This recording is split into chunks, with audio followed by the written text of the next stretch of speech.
Hi, everyone. Welcome to Real Stories of Hurting Moms. My name is Cathy Taylor, and tonight I have my friend and guest, Carol, who is in Wyoming. So say hello, Carol, to everybody. Carol is a leader, and she's been an online leader, multiple online groups. And one of my favorite stories about Carol and the gal she co-led with is how they met in an online group. And then they went on to co-lead together. And Carol's in Wyoming and Diane was in Indiana, right? Mm-hmm. Yeah. And so here they've never seen each other in person, but they were co-leading. They co-lead several groups together and became just really good friends. So the greatest things happen through all this. It's so good. And Carol's going to share some things with us in a few minutes. But before we get to her, I just want to do a couple things. First of all, as always, ask you to let me know where you're watching from. I love to see where people are watching from. We have people tuning in from all over the US and Canada and even around the world. We have people tuning in from other countries. Also, I want to tell me if it's your first time. If it's your first time to watch, we'd love to know that. We have people tell us all the time that they don't even know how they found this. It just came up in their feed, and I love when that happens because I feel like, somehow God has a plan. It's usually somebody who needs to see it. So if it's your first time watching or tuning in, let us know. Hi, Anne-Marie. Anne-Marie is almost always the very first one on here. I have to tell you, Anne-Marie, I see you almost always on here first. So, and hi, Renee. But the other thing I want to tell you about before we get to Carol is the exciting news that happened this week. Some of you probably saw the post on our Facebook page. And that is that we got our official notification that we are an official nonprofit organization. We got our 501c3 status, which it's been like, not even a year, but close to a year process. And so I don't even know how to tell you how exciting that is. What that means basically is, first of all, donations are tax deductible. But Carol, you were say what you were saying to me earlier about this ministry and about what happens and why it's important that we all pull together. I love the way you were saying that. Well, what I was saying was that how amazing that God took what was the seeds of discouragement and pain and brought to you an idea that if moms could join together and pray together and have hope together, that they could have peace and joy again in the Lord. And so what began as an idea to help other moms has spread, and it has gone from a simple idea to now really a church without walls, as 39,000 women have participated in this ministry in some form, whether it be online or getting the verses or joining a small group. But hurting moms across the United States and Canada and even now in other countries are kind of coming together. And so God has just shown that he's got big plans for this and wants to reach more moms by making this not only a nonprofit, but establishing it kind of as a church beyond walls, we'll say. Yeah. I like that.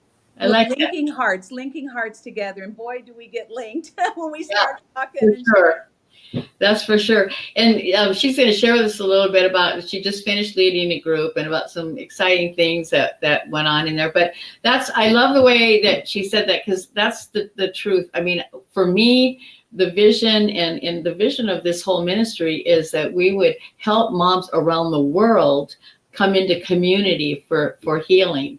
And that's what happens when we're in community. And so, being a nonprofit and being able to accept tax deductible donations is going to help us to be able to continue to expand this ministry. And so I don't even know what God has planned for it. I mean, so far, it's been so far beyond anything that I ever thought of, or it's people will say something to me about having vision. And I'm like, I feel guilty about that, because it's like, I didn't have a vision. I really was out of selfishness, my own pain, that I started this. I just felt like I needed to be with other moms, and surely I wasn't the only one. And so I I just started, and it's like I feel like I'm running to keep up with what God's doing. I mean, never in a million years did I dream that I would that this would be a nonprofit. So this is not my ministry. This is God's ministry, and all of yours, all of you who have participated and will participate. And we're going to talk a little bit tonight about Renee is getting ready to start her 6th group in Kentucky.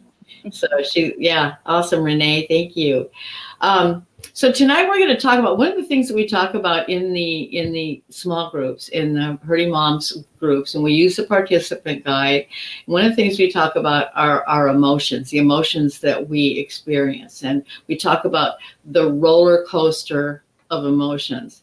And I wrote down emotions. I wrote about emotions that I experienced, but Carol has some things to talk about as far as, the emotions. Because one thing we were just talking about this, all of us, many of us have different situations. I mean, we have all kinds of different situations, different reasons why we're hurting over our children. But at the end of the day, the pain is the same. And we all understand that. So Carol, why don't you go ahead and share with us just the things that are on your heart tonight, just about the emotions that we go through. Well, Cathy, before I started with Hurting Moms, I was a hurting mom. And as I went through the book, I had never taken stock of my emotions. I had never even slowed down to realize my emotions. I was literally just hurting. And I was going from emotion to emotion to emotion. And I did not realize that I was in a grieving process. Mm-hmm. I didn't even realize there was a process. And so when I got the book and the first time I went through it and I was able to identify these emotions, it kind of made me, for one, feel I'm okay, that I'm not just losing my mind or my heart, and that this was tangible things. There was a process I was going through, and by identifying it, I knew there was a beginning and there was going to be an end. And that was important for me to know, that I was going to move through this.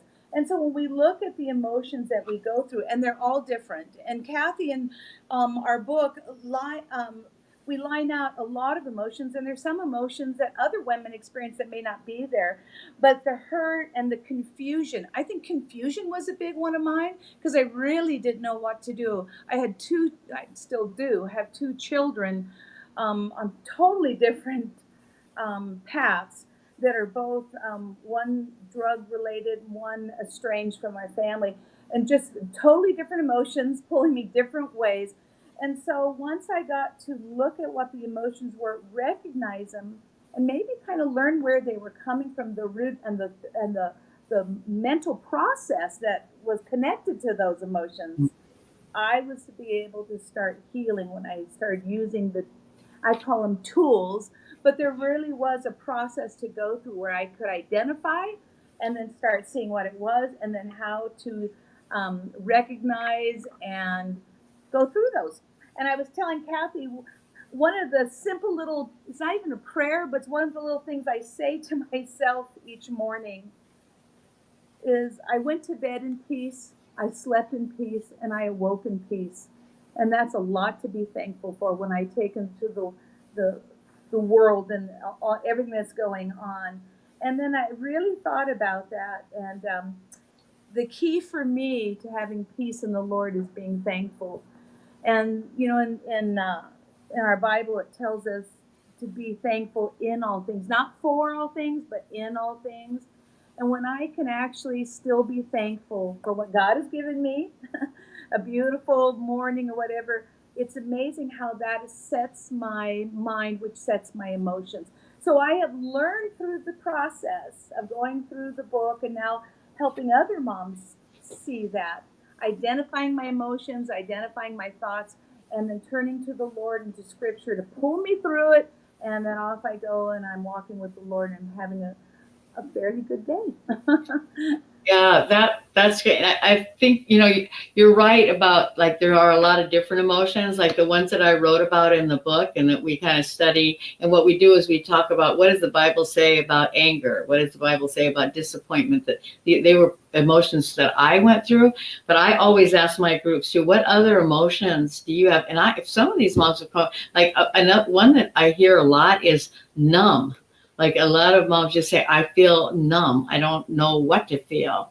And so, but we all can relate to those emotions. I think and another one that was huge for me was anxiety. I was always anxious. I always woke up anxious, went to bed anxious, worried about what was going to happen next. And I think we learn how to, even though our kids might not be better or might be in the same situation, these groups are about us. This helps us, no matter what your child is doing, to be able to be okay, right? You're okay.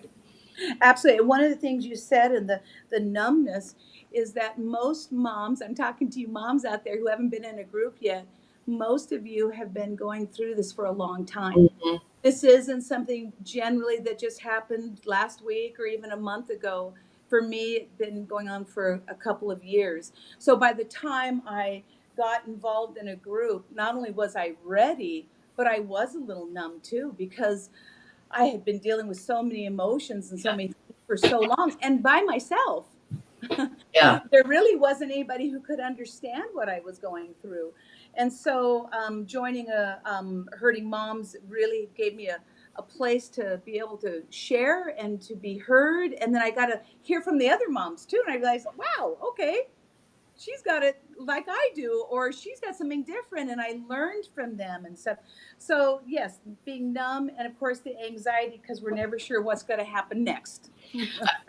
Some of the moms are writing some of the emotions. I know you can't see the comment. Karen Ann's watching, by the way, your co-leader. She said anxious. Melinda says frustrated and scared. And Opal says she feels like a failure as a mom. And that's something that we deal with too, right? The guilt. We start feeling guilty, like it's our fault.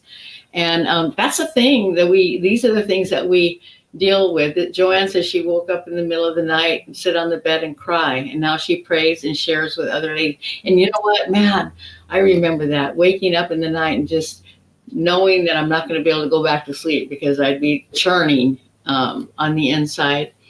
But Renee says sad, the emotion of sadness. And so I like this, ladies. Keep letting us know, what are the emotions that come to you, or where are you right now? And Carol, I love what you said about the thankfulness. Like, even in the midst of our greatest pain, and even in the midst of this, we we can find things to be thankful for. We all have things to be thankful for. And so Brandy says she would love to have a group in Amarillo. You know what, Brandy? Fill out, if you go to our website, to the leader page, you can fill out a leader information form. And I personally get that, and I'll contact you, because we love when groups start. Do it.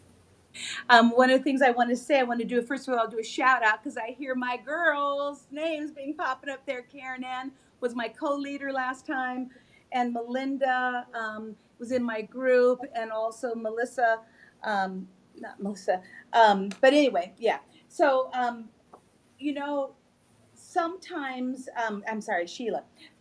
Sometimes we think that an online group isn't as special, maybe as a local group.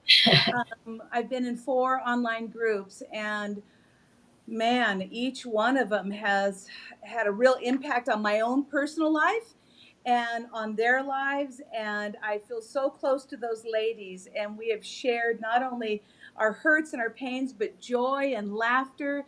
And when we get on, well, I just finished last week, so, but when we would see each other, you could almost excitement. Oh, she's on, she's in the room, the Zoom room, and how that hour and a half slash 2 hours just benefited us. It Yeah. almost carried us for a week until we could see each other again. And then, of course, we would encourage each other throughout the week and be praying. So if you think that, an online group, you can't be as personal, or Yeah, I'm telling you, it is just as if you're there. You don't get to hug each other, but you sure love on each other, and it's heartfelt and real. It's so, and the other thing, you know, what's really fun is you're with moms from all over the US and Canada. We had a mom in Australia in one of our groups, and it would be like the group met like at 5 o'clock tonight, and it was 11 o'clock tomorrow morning her time. But there's moms from all over the place on here. I'm looking at Chris Esposito. Says she felt numb and disoriented and detached from relating to others. I mean, how many of us do that? We isolate, right?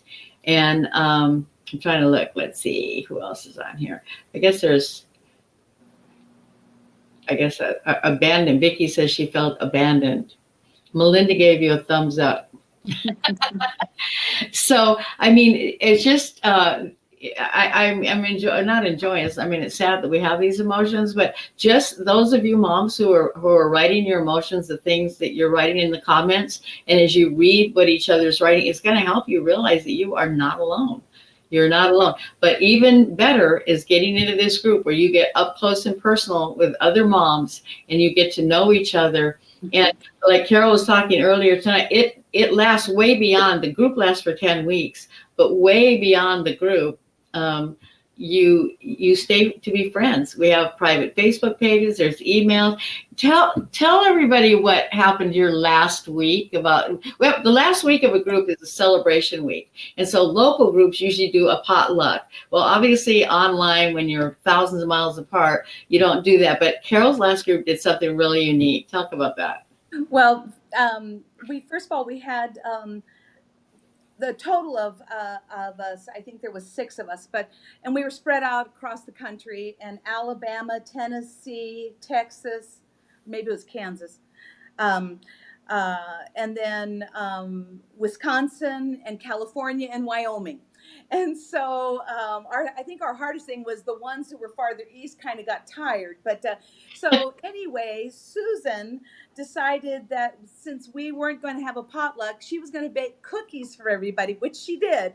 And she mailed them all out to everybody so that we could enjoy cookies together that last night. And we got to sit and talk about where we had come from at the beginning when we first met to then.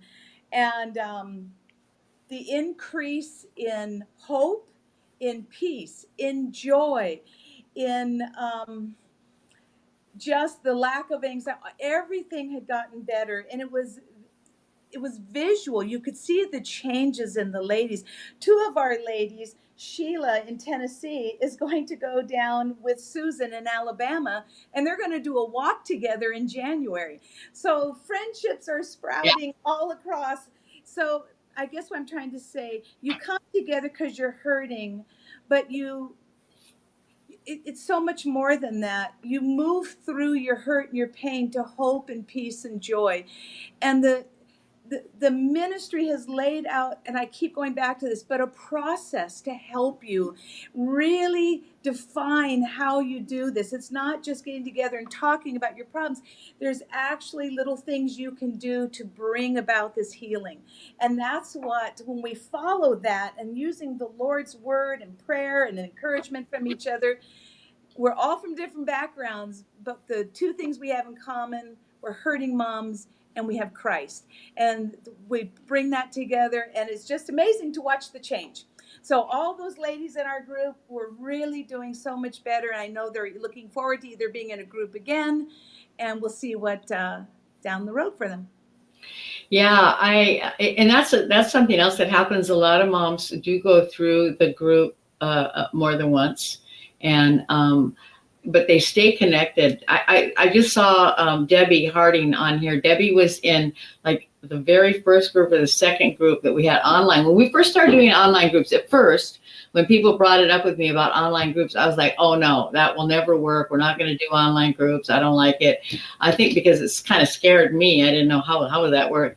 Anyway, but then we did a survey, and a lot of people indicated that they would join an online group, because at that time, and even now, we don't have groups everywhere in the country, so they can't get in a local group.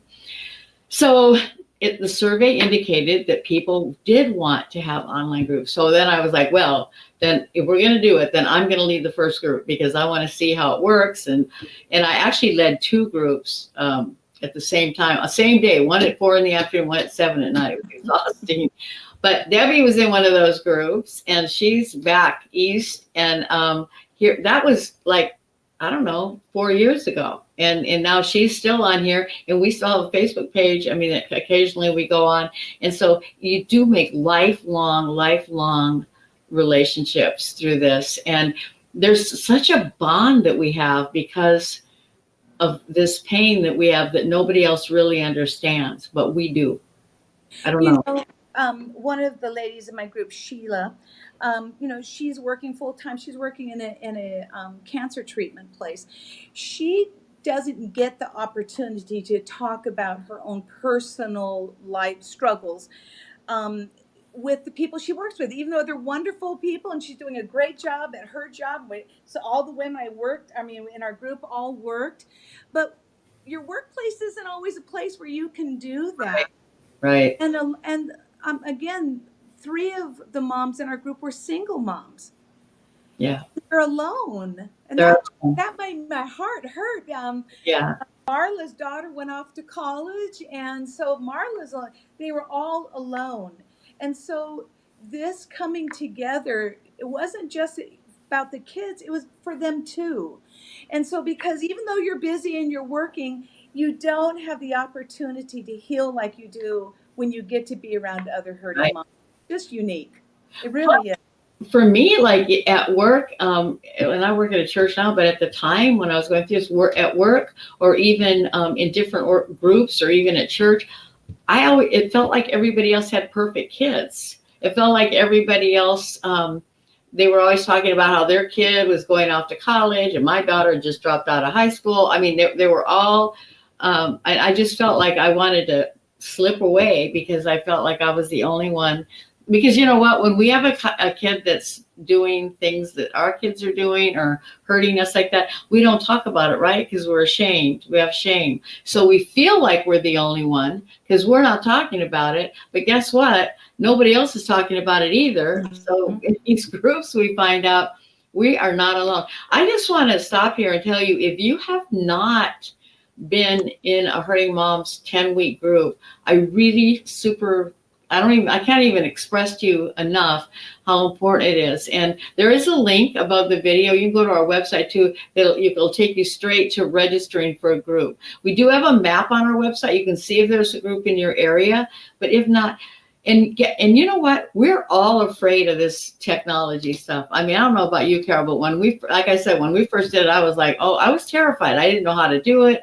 And it's really easy, and we all practice. We have a group that started actually today. Probably they might be going on right now. No, I saw Gwendolyn on here. They're done up. They started a little while ago, and they took all their ladies and practiced with them before the group started tonight, so they were all ready. So we do whatever we can to help you with it. But you know what? Step out of your comfort zone. We're already out of our comfort zone, right? We're not comfortable in the situation we're in. So what's one more thing that has the possibility of changing your whole life? I hear that over and over, that it completely changes their lives. And so I really hope that I hope if you haven't been in a group that you'll do it. You'll do it. Do it. Cathy, one of the things you had when you brought up a little while ago about it becoming a nonprofit, the great thing about that is there are moms who are so struggling because maybe single, maybe they're not. But when you have a child in trouble, you're usually financially pretty strapped too. Yeah. Because there's a lot of costs dealing with hurting kids. And so one of the things that I mentioned it once to a young lady about joining a group. She said, I couldn't afford it. Well, when we give, we can also help one of those moms who can't afford it. And so I encourage you in that. And the one thing great about doing online, back to that again, is we can never populate the country enough to make it accessible to everybody. But online, we can reach anybody. Yeah.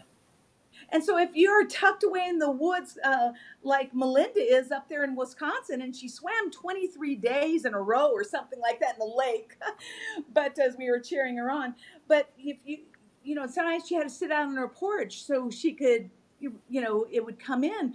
But we all worked with each. One time she sat in her car, and we had so, and because she had just finished some class, and so the point was we were so excited to see each other and connect with each other. We didn't care who, everything was perfect. Some were on phones, some were in computers, Yeah. but it worked. And so we can reach any little area in the country. And so there's no woman who can't be a part of this. And that's what's so great. So It is, and you're right about that. If moms that can help, if they help by making a donation, then we have a thing that's called Mend a Heart. It's just like a scholarship program. They can there's a form on our website. They go to Mend a Heart. If financially it's hard for you to join a group, go ahead and click on there, and it's like a little application. It's really simple, but with other moms donating, they can, then we can have you be in a group, because this isn't about obviously making money for us. This is about reaching moms. My heart and what God is doing here is reaching moms all over the world, really, for himself and to help us with the pain that we're in. So you know, a former pastor of mine, Dan Barber, used to say, or sons, daughters, if your mom is praying for your grandma, you might as well just give up, because God hears their prayer special. And there was something kind of about that was kind of true. When moms are hurting and they come to the Lord and they pray, and they're standing in the gap for each other's kids too. Yes. It brings healing to our heart. Even when our kids don't change, we are changed. Prayer changes me. It doesn't just change things, it changes me. So being part of a group, it really is, I encourage you, if you haven't joined a group, don't be scared. It'll be the best thing for you as a hurting mom that you can do. It really will. I think the word that what I think of is it brings relief. I mean, this excruciating pain that just never ever goes away, and we want relief from. It's like being in labor. You know, it just won't stop, and so but going through the group, somehow it just brings relief from the pain and helps you to be able to live your own life. You know, God has a plan for you. He has a plan for each one of us, but we can't find out what that plan is or live in it when we're so caught up in our children that we can't function. So this helps us. And we've been conditioned to do that. I mean, we didn't get here overnight, right? We've been their mom for a long time.